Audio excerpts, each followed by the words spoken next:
Hello students, today we start our next chapter nutrition and diet. म्हणजेच पोषण. Nutrition म्हणजेच पोषण and diet म्हणजे आहार. पोषण आणि आहार. Nutrition and diet. Now see, nutrients and foodstuffs. nutrients, आता nutrients म्हणजेच काय तर पोषक तत्व and foodstuffs अन्न पदार्थ. Now there are 6 main nutrients in our food. म्हणजे आपण जे रोजचं जेवण घेतो तर रोजच्या जेवणामध्ये there are 6 main nutrients. 6 प्रकारचे न्यूट्रिएंट्स म्हणजे पोषक तत्व आपल्या अन्नामध्ये असतात. मग ही पोषक तत्व कुठली आहेत बरं? What are the names of this nutrients? So carbohydrates. Carbohydrates म्हणजेच कार्बोदके. देन फॅट्स म्हणजे स्निग्ध पदार्थ. प्रोटीन्स म्हणजे प्रथिनं. फायबर म्हणजे तंतुमय पदार्थ. विटॅमिन्स जीवनसत्व. अँड मिनरल्स म्हणजे खनिजे. लक्षात आलं की आपल्या रोजच्या जेवणामध्ये 6 प्रकारचे महत्त्वाचे पोषक तत्वे आढळून येतात किंवा असतात. मग ती पोषक तत्वे कुठली? सो कार्बोहायड्रेट्स म्हणजेच कार्बोदके, स्निग्ध पदार्थ, प्रथिने, तंतुमय पदार्थ, जीवनसत्व आणि खनिजे. लक्षात आलं? Carbohydrates, fats, proteins, fibre, vitamins and minerals. Now these nutrients are present in the different food items we eat in different proportions. लक्षात आलं? These nutrients are present in different food items. म्हणजे वेगवेगळ्या अन्न पदार्थांमध्ये हे पोषक तत्व वेगवेगळ्या प्रमाणामध्ये आढळून येतात किंवा असतात.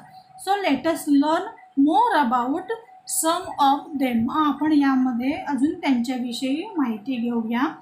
नाव energy giving nutrients, that is carbohydrates. Energy giving, energy म्हणजे ऊर्जा आपल्याला देणारे न्यूट्रिएंट्स पोषक तत्व. तर कार्बोहायड्रेट्स विषयी. So our main need is of energy. पहिली गोष्ट आपल्या शरीराची महत्त्वाची गरज काय आहे तर एनर्जी, ऊर्जा. It is fulfilled by carbohydrates. म्हणजे ही जी आपल्या शरीराची ऊर्जेची गरज आहे ही कार्बोहायड्रेट्सच्या मदतीने पूर्ण केली जाते. Hence our diet includes, diet म्हणजे आहार, म्हणजेच आपल्या आहारामध्ये कशाचा समावेश असला पाहिजे? Our diet includes a large proportion of cereals in the form of rice, chapati or roti, bhakri and bread which contain carbohydrates.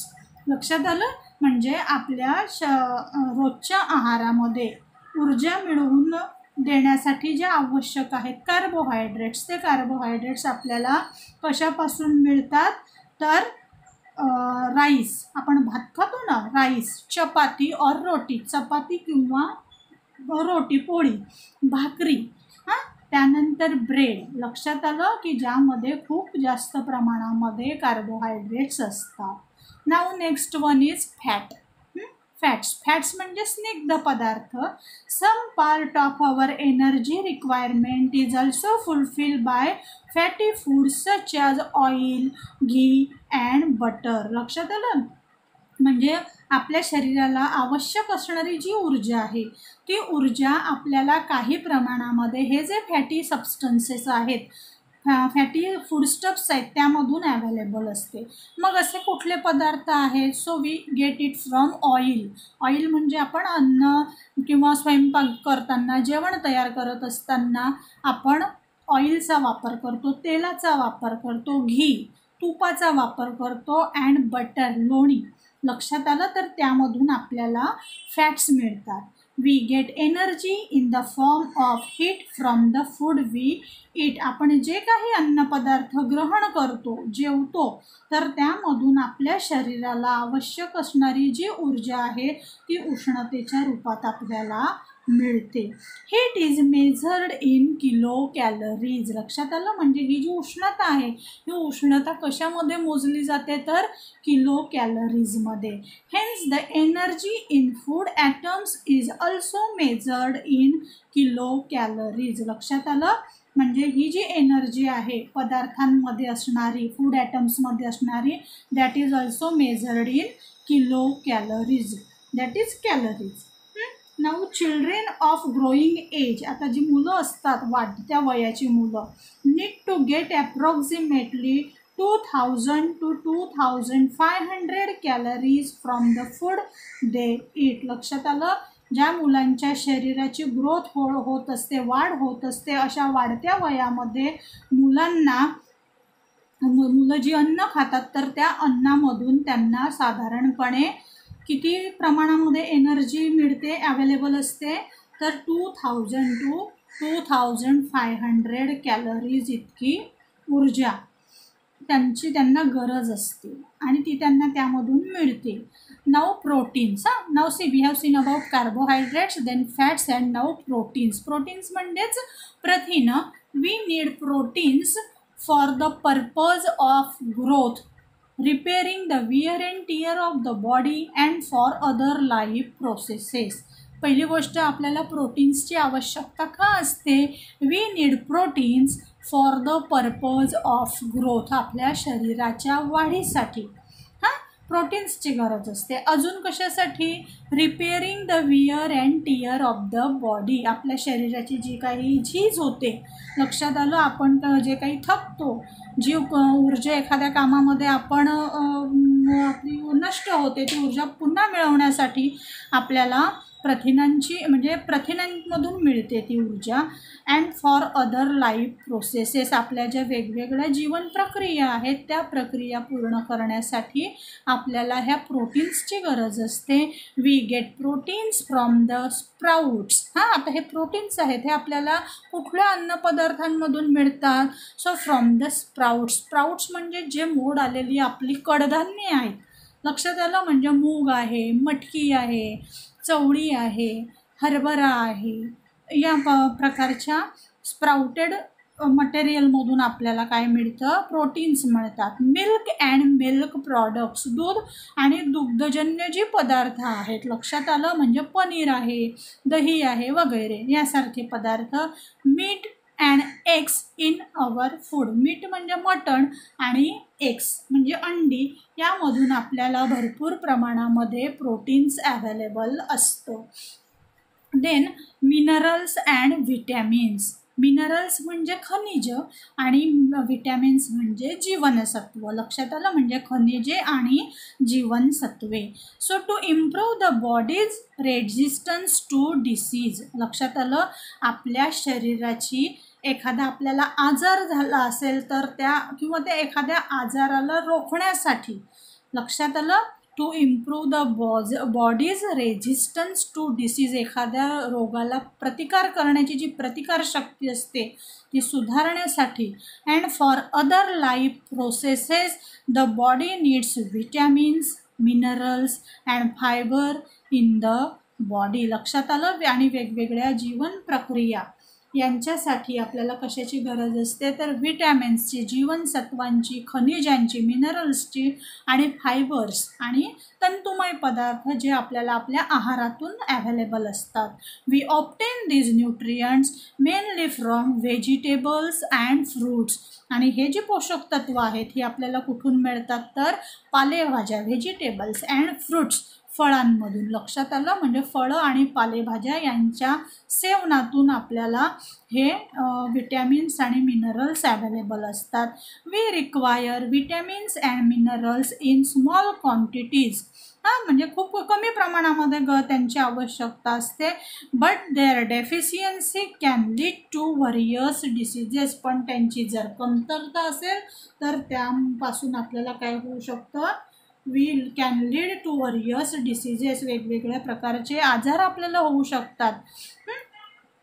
Now see, the body needs several inorganic substances. आपल्या शरीराला कशाची गरज असते? सेव्हरल इनऑर्गॅनिक सबस्टन्सेस, म्हणजे असे कित्येक अकार्बनी पदार्थ आहेत की त्यांची आवश्यकता असते. दे आर कॉल्ड मिनरल्स, त्यांनाच आपण खनिज असं म्हणतो. So the table below given gives examples of some minerals and provides information about their functions in the body. म्हणजे काही आपल्याला खाली हा जो एक टेबल दिलेला आहे ना, ह्या टेबलमध्ये तुम्हाला ही काही मिनरल्स दिलेली आहेत. त्या मिनरल्सचं तुम्हाला फंक्शन, त्याचं कार्य काय आहे ते कार्य दिलेलं आहे आणि ते आपल्याला कुठल्या गोष्टीतून मिळतं. आणि जर त्या मिनरल्सची आपल्या शरीरामध्ये जर कमतरता झाली तर त्यामुळे कुठला आजार होऊ शकतो या संदर्भातील माहिती इथे दिलेली आहे. लक्षात आलं? Now see first iron. Iron म्हणजेच लोह, आपण ज्याला म्हणतो लोह खनिज. A function carrying oxygen to all parts of the body. काय करतं ते? कॅरिंग ऑक्सिजन म्हणजे ऑक्सिजनचं वहन करतं शरीराच्या विविध भागांकडे. मग आपल्याला हे जे आयर्न आहे हे आहारामधून कुठल्या पदार्थांमधून मिळतं? तर मीठ, स्पायनॅक और स्पिनॅक, ॲपल. लक्षात आलं? म्हणजे मटण आहे, पालक आहे, ॲपल आहे, सफरचंद आहे. तर यांच्या माध्यमातून आपल्याला हे लोह खूप जास्त प्रमाणामध्ये ॲव्हेलेबल असतं. आणि जर या मिनरल्सची लोहाची कमतरता जर झाली शरीरामध्ये तर त्यामुळे आपल्याला एनिमिया नावाचा आजार होऊ शकतो. Due to the deficiency of this we cause the disease anaemia. लक्षात आलं? एनिमिया म्हणजे त्याला मराठीमध्ये आपण पंडुरोग असं म्हणतो. तर त्यांच्या कमतरतेमुळे पंडुरोग नावाचा आजार होऊ शकतो. Then next one is calcium and phosphorus. आता हे जे आहे कॅल्शियम आणि फॉस्फरसचं महत्त्वाचं काम काय आहे?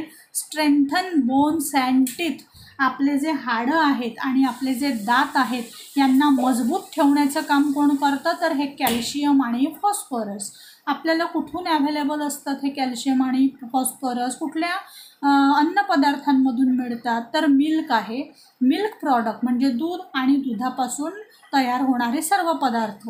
ग्रीन लिफी व्हेजिटेबल्स आणि मीठ. लक्षात आलं? हिरव्या पालेभाज्या आणि मटण यांच्या किंवा मांस याच्यापासून आपल्याला कॅल्शियम आणि फॉस्फरस खूप जास्त प्रमाणात मिळतं. आणि जर कॅल्शियम आणि फॉस्फरसचं जर प्रमाण कमी झालं तर त्यामुळे आपल्याला काय होतं? कुठले डिसीज होतात? बॅड टीथ म्हणजे आपले दात किडतात पहिली गोष्ट. Brittle and weak bones. आपले जे शरीरातली हाडं आहेत ती लवकर ठिसूळ होतात आणि वीक कमकुवत बनतात. लक्षात आलं? त्यानंतर आयोडीन. सो कंट्रोल्स, त्याचं महत्त्वाचं फंक्शन काय आहे आयोडीनचं? Iodine controls growth, speeds up chemical reaction in the body. Controls growth म्हणजे वाढ होण्याचा तो स्टॉप करतो. Speeds up chemical reactions in the body. शरीरामध्ये होणाऱ्या ज्या रासायनिक अभिक्रिया आहेत त्या म्हणजे जलद गतीने होतात. आता सोर्सेस आपल्याला कुठल्या गोष्टीमधून आयोडीन ॲव्हेलेबल आहे? तर raisins, beans, fish, sea food म्हणजे जे समुद्रापासून मिळणारे जे फिश वगैरे किंवा जे इतर पदार्थ आहेत त्यापासून, आणि बीन्स तर त्यापासून आपल्याला हे आयोडीन मिळतं. आणि जर ह्याची डेफिशियन्सी झाली, कमतरता झाली तर त्यामुळे गॉयटर म्हणजे गलगंड हा आजार आपल्याला होऊ शकतो. लक्षात आलं? आता अजून एक दिलेलं आहे सोडियम आणि पोटॅशियम, ते तुम्ही नंतर वाचून घ्याल. मी आता जरा पुढे जाते. Now C vitamins. विटॅमिन्स म्हणजेच जीवनसत्व. So there are 2 types of vitamins, water soluble vitamins and water insoluble vitamins. म्हणजे पाण्यामध्ये विरघळणारे आणि पाण्यात न विरघळणारे. So vitamin B and C dissolve easily in water. लक्षात आलं? विटॅमिन बी आणि सी हे जे 2 प्रकारचे विटॅमिन्स आहेत they can easily dissolve in water. पाण्यामध्ये ते सहजपणे विरघळतात. So they are called water soluble vitamins. त्यांना काय म्हणतात? वॉटर सोल्युबल विटॅमिन्स असं म्हणतात. They are non out of the body they are thrown out of the body through the water in sweet and urine. लक्षात आलं?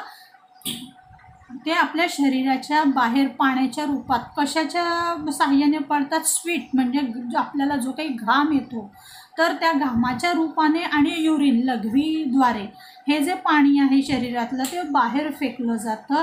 Hence a regular supply of this vitamins is essential. म्हणून आपल्या शरीरामध्ये याचा नियमित पुरवठा होणं आवश्यक असतं.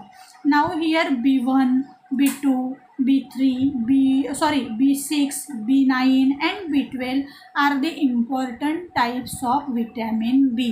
विटॅमिन बीचे हे इम्पॉर्टंट टाइप्स तुम्हाला दिलेले आहेत. लक्षात आलं. Now this we have seen about water soluble vitamins. आता water insoluble vitamins. The vitamins are insoluble in water but are soluble in fatty substances. लक्षात आलं. हे जे वॉटर इनसोल्युबल विटॅमिन्स आहेत हे काय आहेत? They are insoluble in water, पाण्यामध्ये विरघळत नाहीत, but they are soluble in fatty substances, म्हणजे जे स्निग्ध पदार्थ आहेत त्या स्निग्ध पदार्थांमध्ये ते सहजपणे विरघळतात. They get stored in the body, ते आपल्या शरीरामध्ये साठवले जातात. So vitamin A, vitamin D, vitamin E and vitamin K are fat soluble vitamins. लक्षात आलं. हे स्निग्ध पदार्थांमध्ये विरघळणारे विटॅमिन्स आहेत, फॅट सोल्युबल विटॅमिन्स. ओके.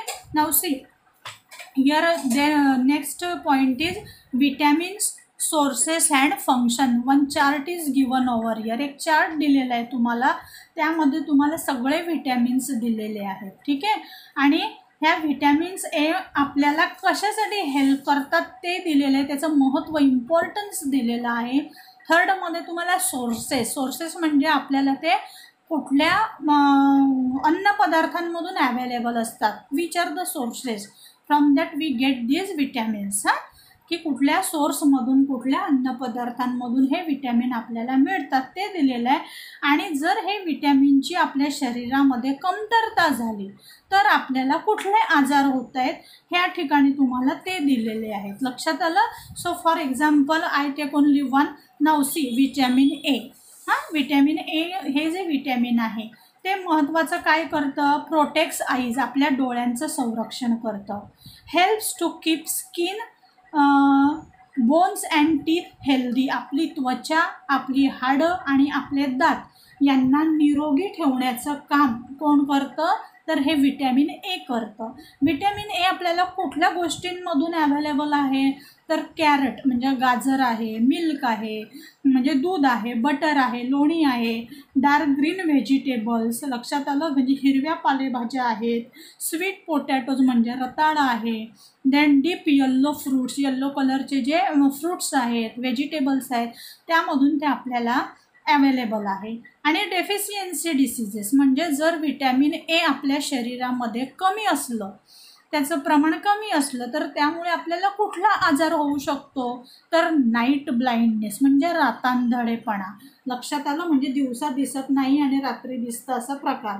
लक्षात आलं. झेरोडर्मा, ड्राय स्किन, किंवा यामध्ये आपली जी त्वचा आहे ती काय होते? त्वचा कोरडी पडते. लक्षात आलं. तर ह्या टाईपचा हा चार्ट तुम्हाला हे सर्व विटॅमिन्सचा दिलेला आहे. तो नंतर तुम्ही रीड करून घ्यायचा आहे. Vitamin A, B1, B9, B12, C, त्यानंतर D, E, K अशा प्रकारचे विटॅमिन आणि हा चार्ट दिलेला आहे तुम्हाला. मी थोडं पुढे जाते.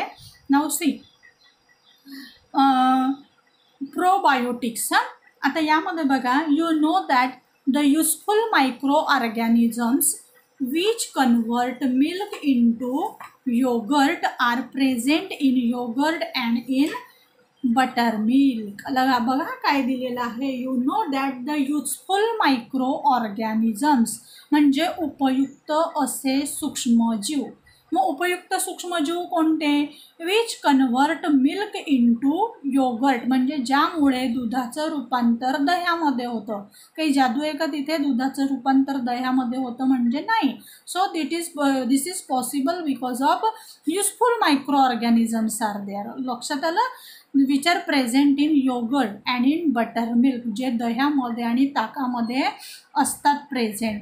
दे आर कॉल्ड प्रोबायोटिक्स. त्या मायक्रो ऑर्गॅनिझम्सलाच काय म्हणतात? प्रोबायोटिक्स असं म्हणतात. So lakhs of micro organisms reside in our intestine. म्हणजे आपले जे आतडे असतात त्या आतड्यांमध्ये लाखोंच्या संख्येमध्ये हे मायक्रो ऑर्गॅनिझम्स और सूक्ष्मजीव जे आहेत ते असतात. Their presence in such large number is essential for our health. ते आपल्या आरोग्यासाठी आवश्यक असतात. Hence to maintain them in our body we should include probiotics such as yogurt and buttermilk in our daily diet. म्हणजे आपल्या रोजच्या आहारामध्ये या सूक्ष्मजीवांचा जर आपल्याला बॅलन्स करायचा असेल शरीरामध्ये तर त्यासाठी दही आणि ताक यांचं सेवन आपण नियमितपणे केलं पाहिजे. When we suffer from loose motions and vomiting. म्हणजे बघा, जेव्हा आपल्याला लूज मोशन्स म्हणजे जुलाबाचा त्रास होतो, वॉमिटिंग म्हणजे उलट्यांचा त्रास होतो, we throw out micro organisms along with intestinal water. आपल्या आतड्यांमध्ये जे काही पाणी असतं ते पाणी हे जुलाब आणि वॉमिटिंग याद्वारे बाहेर फेकलं जातं. Some medicines can also kill them. आपण काही औषधी घेतो, त्या औषधींमुळे सुद्धा काय होतं की हे मायक्रो ऑर्गॅनिझम्स आहेत ते मारले जातात. Therefore, we need to take extra yogurt, buttermilk to restore their numbers. म्हणून आपण अशा वेळेस काय केलं पाहिजे? वी टेक एक्स्ट्रा योगर्ट म्हणजे जास्त प्रमाणामध्ये दही आणि बटर मिल्क म्हणजे ताक यांचं आपण सेवन केलं पाहिजे की जेणेकरून त्या सूक्ष्मजीवांची संख्या आपल्या शरीरामध्ये व्यवस्थित बॅलेन्स राहील. लक्षात आलं? Now see balanced diet. All that we consume. Balanced diet म्हणजेच काय? त्याला आपण बॅलन्स्ड डाएटच म्हणूया. ठीक आहे. All that we consume during the day is together called our diet. म्हणजे दिवसभरामध्ये आपण जे काही खातो, लक्षात आलं, जे काही सेवन करतो त्याला आपण काय म्हणतो? Diet. A diet containing adequate quantities of all nutrients is called a balanced diet. A diet containing म्हणजे आपण जो आहार घेतो त्या आहारामध्ये विशिष्ट प्रमाणामध्ये सगळी जी पोषक तत्व आहेत त्यांचं जर सेवन होत असेल तर त्याला बॅलन्स्ड डाएट असं म्हटलं जातं. लक्षात आलं? नियमित आहार. To build a strong and healthy body, you need all nutrients in the right proportion and in sufficient quantities in your daily diet.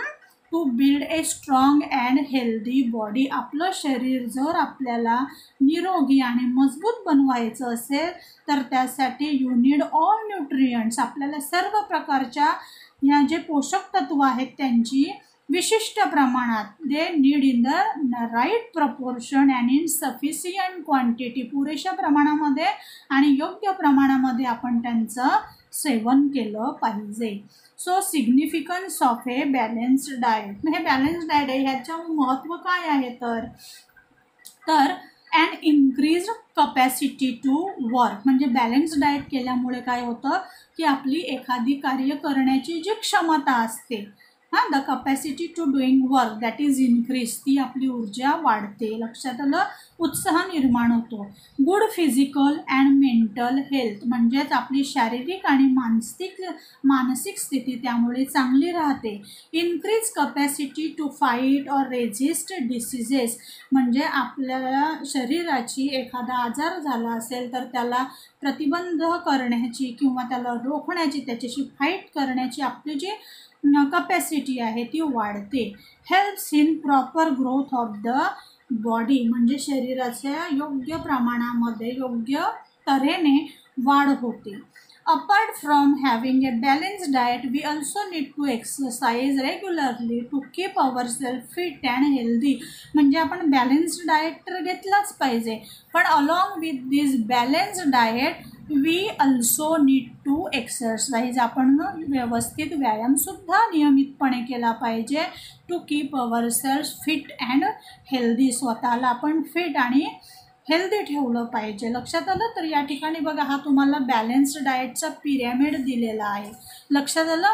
Topmost पार्टला काय दिलं आहे तुम्हाला, there is a fatty substances, oil, ghee, butter हे जे आहेत ते आपण घेतलं पाहिजे आपल्या नियमित आहारात, पण त्याचं प्रमाण कसं पाहिजे ते जरा कमी प्रमाणात पाहिजे. लक्षात आलं. जास्त ऑइली वगैरे असं खाणं टाळलं पाहिजे. सेकंडमध्ये बघा काय दिलेलं आहे, milk products, meat, fish, eggs etcetera, all this things they are given here.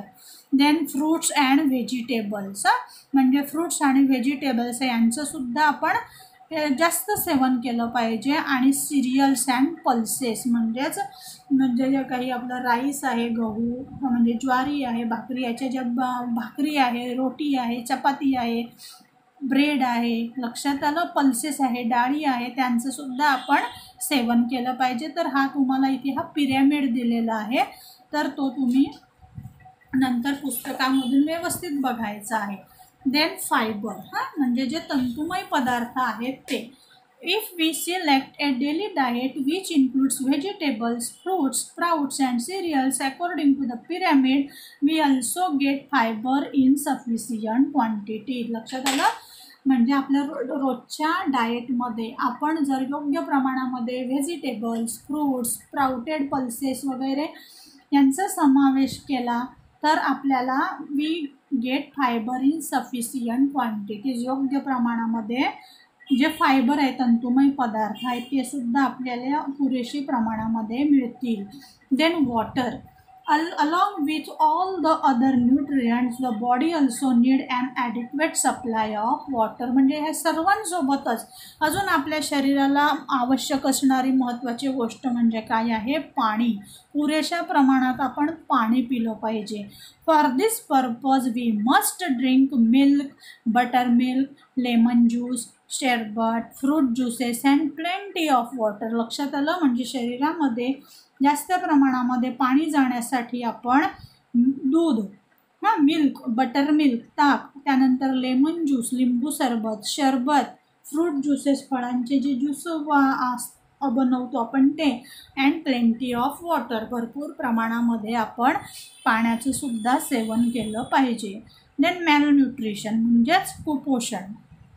Now see, malnutrition occurs when all the nutrients that the body needs are not obtained in the proper proportion from the diet. म्हणजे कुपोषणाची समस्या केव्हा निर्माण होते, जेव्हा हे जे सगळ्या प्रकारचे न्यूट्रियंट्स आहेत, लक्षात आलं, they are not obtain in the proper proportion. ते आपल्याला योग्य प्रमाणामध्ये, पुरेशा प्रमाणामध्ये जेव्हा अवेलेबल नसतात त्यावेळेस ही समस्या निर्माण होते.